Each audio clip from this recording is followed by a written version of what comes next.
Darwin now thought back to the Galapagos tortoises.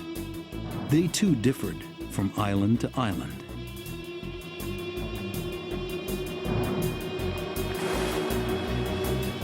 His brain began racing.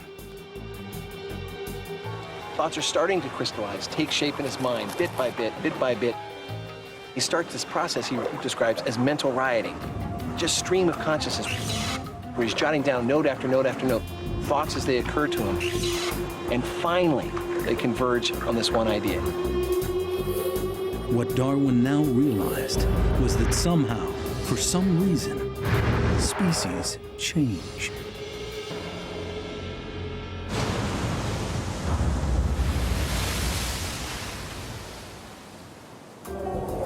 Originally, there must have been just one type of finch in the Galapagos.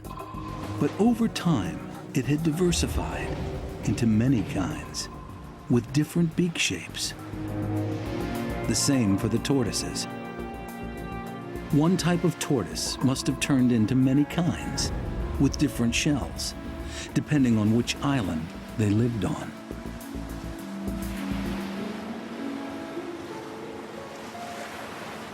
With this great insight, Darwin entered dangerous new territory. The standard view at the time was that God had created every species, and that what God had created was perfect and could not change. But Darwin said, no, why would the creator bother with making slightly different finches for each of these different islands that all looked alike? The prevailing view just didn't make sense.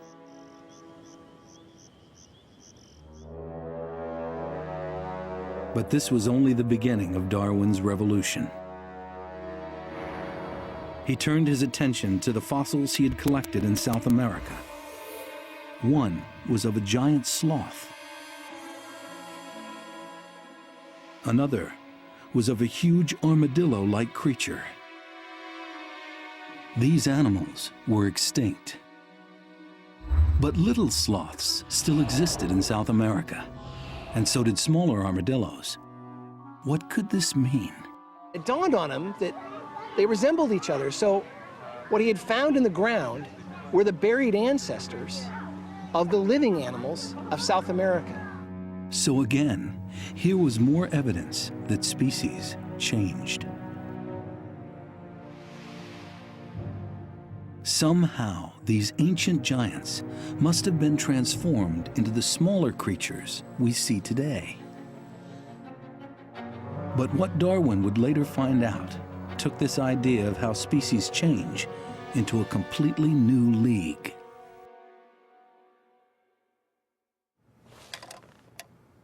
In Victorian times, scientists routinely studied life forms at the embryonic stage. How these tiny forms develop from just a single cell into an entire creature has long been seen as one of the wonders of nature. Watching a developing embryo is truly the most glorious miracle of nature. I mean, you know, no baloney. What Darwin learned from studying the embryos amazed him. In snake embryos, you could see tiny bumps, the bony rudiments of legs. But these would never develop in the adult snake. Darwin wondered, were snakes somehow descended from animals with legs?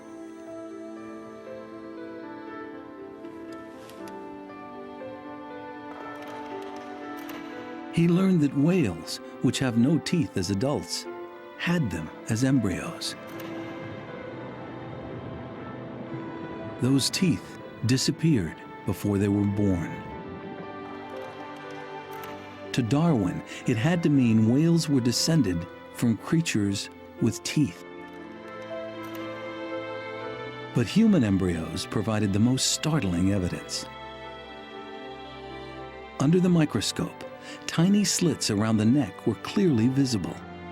Exactly the same structures were found in fish. But in fish, they turned into gills. In humans, they became the bones of our inner ear.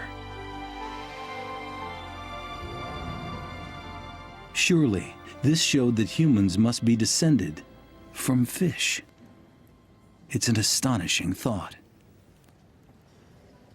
I don't know about your ancestors, but mine included priests and, you know, the usual suspects. But the idea that all of us have fish in our family tree, I think it's amazing.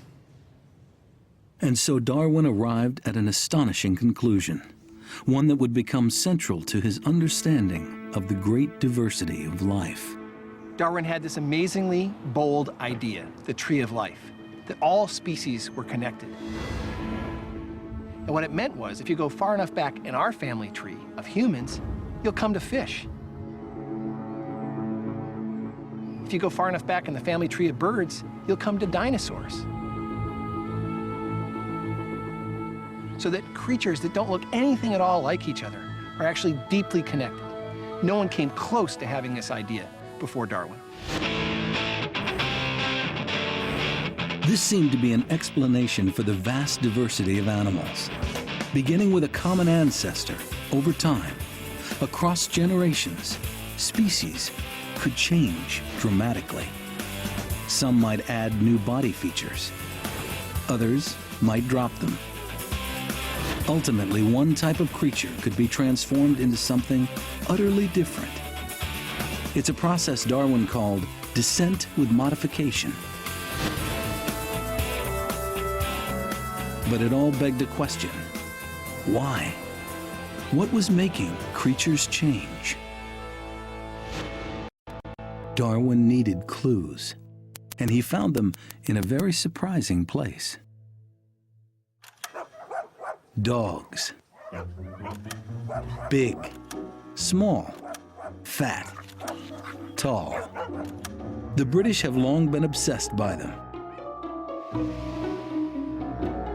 It was a full-blown love affair in Victorian England. Even Her Majesty was dog crazy. That love affair still continues today, especially among scientists like Heidi Parker at the National Institutes of Health. So one of the most interesting things about dogs is the kind of variation that you have. And we have dogs the size of groundhogs versus a dog like Zeppy, the Leonberger, who can get to be the size of a mule deer. If we had that kind of size variation in humans, we would have people running around the size of Barbie dolls. In his day, Darwin knew this range of sizes hadn't come about by chance. Through a careful process of selection, dog breeders mixed different dogs with different physical traits to create new forms. Darwin was intrigued by what he was seeing breeders doing with the domestic dog. They could select for individual traits like size or shape, and they could actually change their breed. The Whippet, for example, had been developed to chase rabbits. It was created by mixing greyhounds for speed with terriers used to hunt small game. And then it hit Darwin.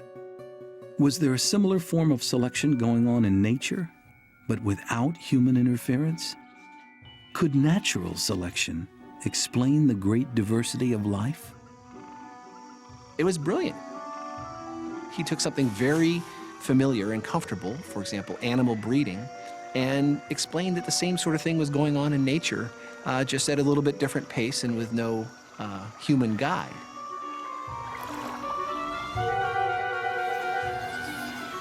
But what could be carrying out selection in the wild? It was then that Darwin took a completely fresh look at nature. The Victorian view of nature was sentimental. Lambs lay down with lions. But Darwin's travels on the Beagle led him to a different view. For Darwin, nature was savage. Every creature was locked in a desperate struggle for survival, ultimately ending in death.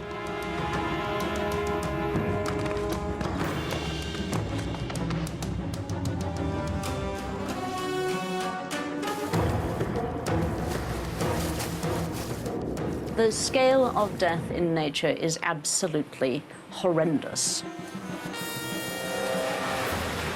And sometimes it's not just that there's a lot of death, but that it's very unpleasant death.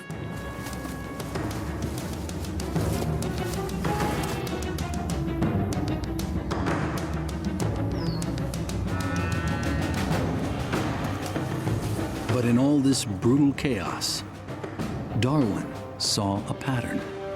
Darwin showed that nature was a battlefield and that everything was in competition.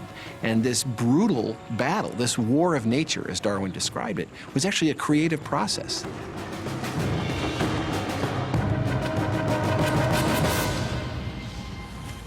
The pattern that Darwin saw was that the creatures that survived were those best adapted to the specific environments they lived in. For instance, some could handle extremes of climate.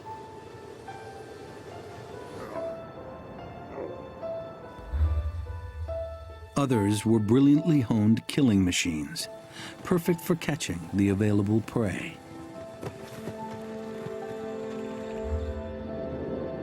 Still others were perfect to evade those who might be hunting them. But how did this harsh view of nature explain the finches on the Galapagos, where Darwin observed that the birds on different islands had different beak shapes? Somehow, those different beaks must be helping the finches survive.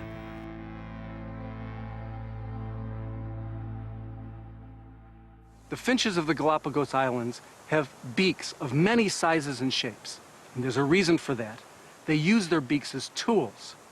Now, if you think of the type of tool you would want to crush a seed that's very tough, but it's the food that you really like, you'd want a beak like this, which is the type of beak the ground finch has. On an island where the only food is seeds that are hard to crack, a short, powerful beak will mean a finch will survive. But on another island, the available food isn't seeds, but flowers. If you wanted to get into narrow spaces to get pollen and nectar that are very hard to get at, you wouldn't need a big, strong beak, you'd need a probing beak. So on a different island, where you have a different food source, you have a different beak shape. And this pattern was repeated across the Galapagos. It seems that the finch's beaks had altered to fit the diet of each particular island. And that was how one original type of finch had been transformed into many.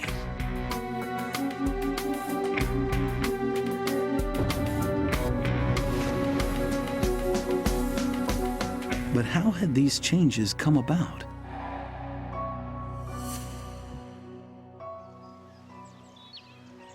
Here, Darwin had another clue. He could see it in his own family. As every parent knows, no two children are ever exactly the same. Charles looked different from his brother Erasmus, even though they shared the same parents. Charles's children looked a bit like him and his wife Emma. But they too looked different from each other. That was something he called variation. He realized that not every individual was the same, stamped out like a toy from a press, but there was variation. Darwin realized that variation must be the starting point for change in nature. In any generation, the animals in a litter are never quite the same. And in the wild, such a tiny variation might make all the difference between life and death. Two penguins, for instance, might differ a tiny bit in the